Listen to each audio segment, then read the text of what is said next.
দেশের একটি ঐতিহ্যপূর্ণ খাবার এই দুধ সেমাই।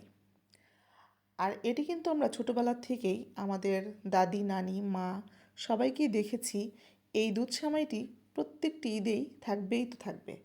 ঈদ মানে আনন্দ আর ঈদের আমেজ প্রত্যেকটি ঘরেই। প্রিয় দর্শক, আসসালামু আলাইকুম, welcome back to my channel Jahima's kitchen. চলে এসেছি নতুন একটি রেসিপির সাথে। আজকে আমি তোমাদের সাথে শেয়ার করব আমাদের দেশের ঐতিহ্য এই পারফেক্ট দুধ সেমাইটি। তো চলো দেখে আসি। আমি এখানে সেমাই নিয়ে নিয়েছি, আর এই সেমাইটা কিন্তু হাতে সুন্দরভাবে ভেঙে নিতে হবে।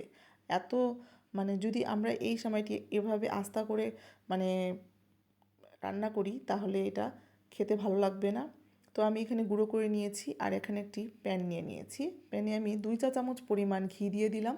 এর মধ্যে আমি ড্রাই ফ্রুট ইউজ করছি, কিশমিশ, তারপর কাঠবাদাম, খেজুর খুরমা, আর কিছু পেস্তা বাদাম। তো এটা আমি ভেজে তুলে নিয়েছি। এখন আমি ওই ঘিতেই আমি 1 কাপ পরিমাণ যেই সেমাইটা নিয়ে নিয়েছি সেই সেমাইটা সুন্দর করে ভেজে নিয়েছি। এখন আমি একটি হাঁড়িতে 1 লিটার পরিমাণ দুধ দিয়ে দিয়েছি, আর দুধটা কিন্তু আমি একটু গাঢ় দুধ নিয়েছি। আমার গাঢ় দুধে এই দুধ এই সেমাইটা খেতে ভালো লাগে। এর মধ্যে আমি 1 কাপ পরিমাণ পাউডার মিল্ক গুঁড়ো দুধ দিয়েছি। এর মধ্যে 2টি এলাচ এবং 2 টুকরো দারুচিনি আমি দিয়েছি একটু সুগন্ধির জন্য। আর এখানে আমি আধা কাপ পরিমাণ চিনি ইউজ করলাম, কারণ এখানে আমি কন্ডেন্স মিল্ক দিব, সেজন্য চিনির পরিমাণটা আমি কম দিয়েছি। আর মিষ্টি জিনিসে কিন্তু খুব বেশি মিষ্টিও ভালো লাগে না, আর খুব কমও ভালো লাগে না। একটা মিডিয়াম সব কিছুই মজা। তো এখানে আমি ড্রাই ফ্রুটটাও দিয়ে দিলাম। এখন আমি এটাকে সুন্দরভাবে নেড়ে চেড়ে একটু মিক্স করে নিচ্ছি। আর আমি কিন্তু এই সেমাইটা একটু গাঢ় দুধ দিয়ে খেতেই পছন্দ করে থাকি।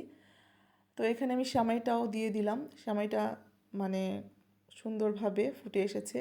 আর আমি এখান থেকে গরম মশলাগুলো যেই এলাচ দারচিনি দিয়েছি সেটা আমি উঠিয়ে ফেলছি, কারণ এটা খাবার সময় যদি মুখে পড়ে তখন ভালো লাগে না।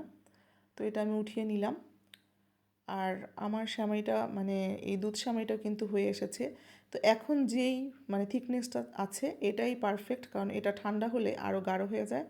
তো এই তো আমার রেডি সেমাই। তো আমি এখানে কিছু ড্রাই ফ্রুট দিয়ে আবার গার্নিশ করে নিলাম। তো এই তো দেখেন এটার টেক্সচারটা ঠান্ডা হওয়ার পরে।